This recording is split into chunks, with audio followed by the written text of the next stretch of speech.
আমরা গোপনে ঠিক আছি, সবাই আমাদের জন্য দোয়া করবে। মেয়েকে ভাগিয়ে নিয়ে আসতে পারবে, এটা কিন্তু ওকে দেখে আমার বিশ্বাস হয় না। আমি ভাগে কম নিয়েছি, ওই চলে ওই চলে আসছে, তুমি আমার পাশে তাকে দেখতে পাচ্ছেন, আমার পাশে দুইজন আছে, একজন তো মডেলিং জগতের স্টার, আরেকজন হচ্ছে অ্যাথলেটিক ডক্টর স্টার। শ্রাবণ বলতেই পারে যে উনি দিনে 101টা লাইলা ক্রিয়েট করতে পারে, বাট উনি সারা জীবন চেষ্টা করলেও আর অর্ধেকটা লাইলাও ক্রিয়েট করতে পারবেন না। লাইলা ছাড়া জীবন ছন্দ ছাড়া হয়ে গেছে। যে প্রিন্স মামুনকে মানে লায়লা পুলিশে ধরে দিয়েছে, পুলিশ গ্রেপ্তার করতেছে, সেই প্রিন্স মামুন এখন খোলা আকাশে ঘুরে ঘুরে বেড়াচ্ছে, ঘুরে ফিরে বেড়াচ্ছে, তাহলে সেই যে গ্রেপ্তারি পরোয়ানাটা ছিল সেটা কোথায় গেল? দর্শক, এই সবকিছুর উত্তর আপনারা এখন পাবেন।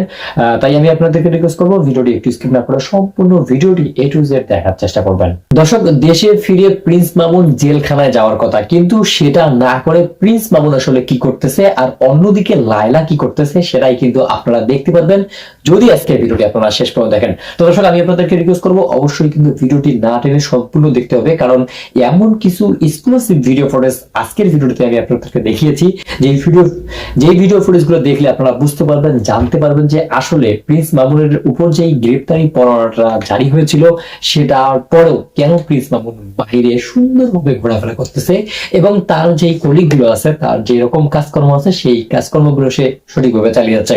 দর্শক, কোনো কথা বলবো না, সর্বপ্রথম আপনাদেরকে কিছু এক্সক্লুসিভ ভিডিও ফুটেজ দেখাবো। এই ভিডিও ফুটেজ গুলো দেখলে আপনারা নিজেরাই বুঝতে পারবেন। তো আমাদের স্ক্রিনের সাইডে কিছু ভিডিও পেলে হবে, সর্বপ্রথম আমরা ভিডিও ফুটেজ গুলো দেখে নেব, তারপর না হয় বিস্তারিতভাবে আলোচনা করা যাবে।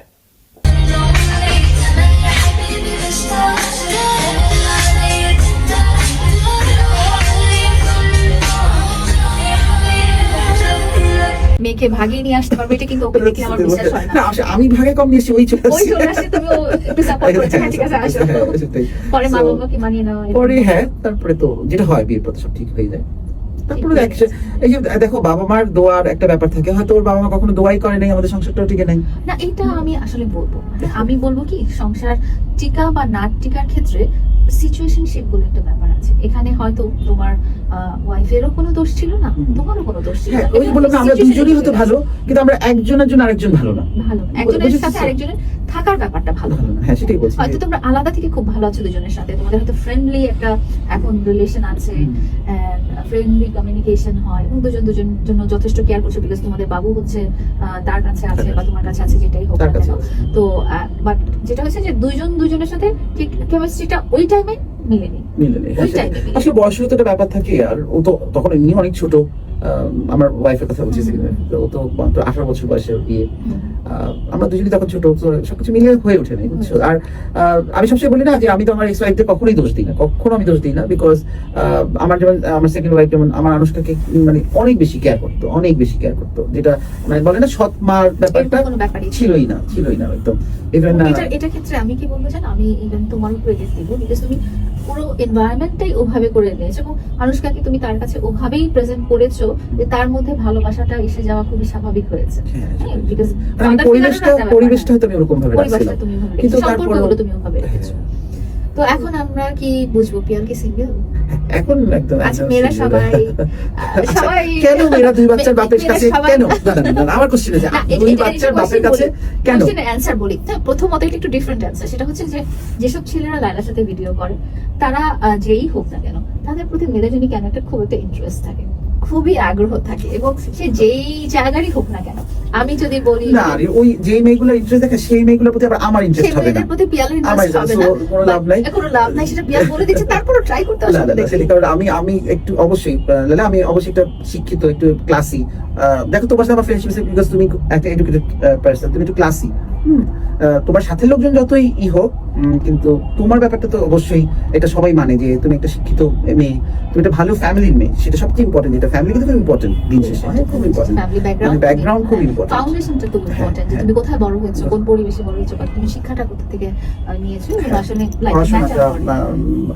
বাপ দাদারা, এটা খুব ইম্পর্টেন্ট একটা। আমরা গোপনে ঠিক আছি, সবাই আমাদের জন্য দোয়া করবেন। ম্যাটার করে আসলে। যদিও আমরা রেসিজম প্রমোট করছি না, তারপরেও আমি এখনো বিশ্বাস করি যে আমরা যে বিয়ে করার সময় যে ফ্যামিলি স্ট্যান্ডার্ড ব্যাকগ্রাউন্ড এগুলো বাবারা দেখে আসতো, এটা কিন্তু যথেষ্ট দরকার আছে। এবং আমার একটা সম্পর্ক নিয়ে তুমি হয়তো জানো যে লোকজন অনেক কথা বলেছে, অনেক কিছু বলেছে, তারপর আমরা ট্রাই করেছিলাম রিলেশনটা। দেখো এটা এত ওয়ার্স্ট, দেখো এটা অনেক ওয়ার্স্ট পর্যায়ে গেছে তোমার যে রিলেশনটা। দেখো না, যদি তাদের ফ্যামিলিটা ভালো থাকতো না তাহলে কিন্তু এত ওয়ার্স্ট পর্যায়ে যেত না। তাহলে হয়তো তোমরা দুই ফ্যামিলি বসে সুন্দর মিউচুয়ালি সম্মানের ব্যাপারটা থাকতো, একটা থাকতো। তো যেহেতু ওখানে কোনো ফ্যামিলির ব্যাপার নাই, ব্যাকগ্রাউন্ড নাই। তুমিও দেখেছো, কেমন লাগতো তোমার?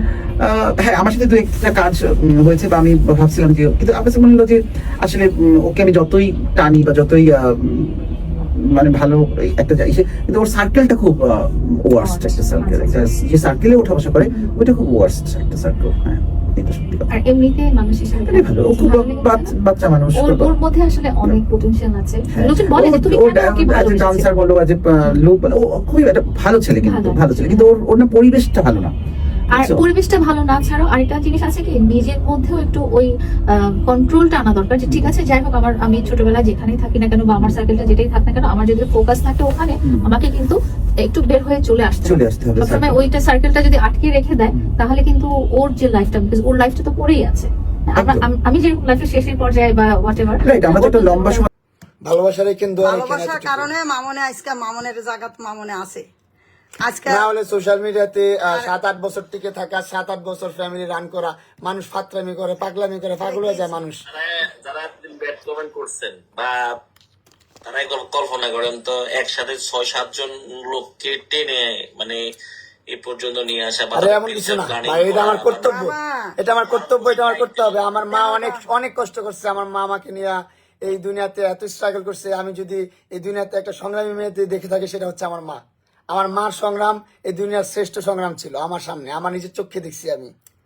এগুলা বলতে পারবো না লাইভে কখনো, আবার আমি জানি তো, আমার মনে আছে আমার মা অনেক কষ্ট করছে, অনেক কষ্ট। এত কষ্ট আমি কোনো মেয়েরে করতে দেখি নাই। এরকম কষ্ট কোনো মেয়ে আমার জন্য করবে কিনা আমি কল্পনা করতে পারি না।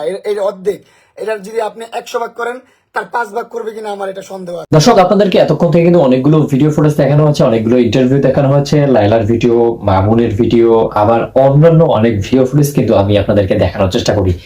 এই ভিডিও ফুটেজ গুলো থেকে আপনারা কি বুঝতে পারলেন যে প্রিন্স মামুনকে মানে সৌদি আরবে যখন ছিল তখন গ্রেপ্তারি পরোয়ানা জারি হয়েছে, দেশে আসলে গ্রেপ্তার হবে, অনেক কথাই কিন্তু বলা হয়েছিল। কিন্তু দেশে আসার পর সে একদিন শুধু আদালতে গেল আর সবকিছু সলভ হয়ে গেল। তার মানে আপনারা বুঝতে পারতেছেন যে আসলে এই যে মামলাটা চলতেছিল বা এই যে মামলাটা আছে, এই মামলাটার কোনো ভ্যালু পাচ্ছে না। আর অন্যদিকে কিন্তু লাইলা এই মামলাটা নিয়ে বিভিন্ন রকমের কথা বলতেছে, বিভিন্ন রকমের ইন্টারভিউ দিচ্ছে, বিভিন্ন রকমের সাংবাদিকদের বিভিন্ন রকমের কথা বলতেছে। দর্শক, এই সবকিছু মিলে এবং আজকের যে ভিডিও ফুটেজগুলো আমি আপনাদেরকে দেখালাম, এগুলো মিলে আপনাদের মতামত কি? অবশ্যই কিন্তু আপনাদের গুরুত্বপূর্ণ একটা মতামত জানিয়ে যাবেন, কারণ আপনাদের মতামতগুলো আমাদের কাছে অনেক গুরুত্বপূর্ণ। আর প্রিন্স মামুন এবং লাইলাকে নিয়ে মানে আপনাদের প্রেডিকশনটা কি? ভবিষ্যতে কি তারা এক হতে যাচ্ছে, নাকি দুজন এভাবেই আলাদাভাবে চলবে?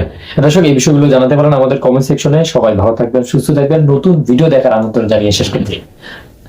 আর ভিডিওটি শেষ করার আগে ছোট্ট করে একটা রিকোয়েস্ট থাকবে, আপনারা যারা আমাদের চ্যানেলটিতে এখনো সাবস্ক্রাইব করেননি তাদেরকে অবশ্যই রিকোয়েস্ট করবো চ্যানেলটিকে সাবস্ক্রাইব করবেন, পাশে আসা বেল আইকনটি অন করে রাখবেন যেন আমাদের ভিডিওগুলো আপনার কাছে পৌঁছাতে পারে। সবাই ভালো থাকবেন, সুস্থ থাকবেন। আল্লাহ হাফেজ।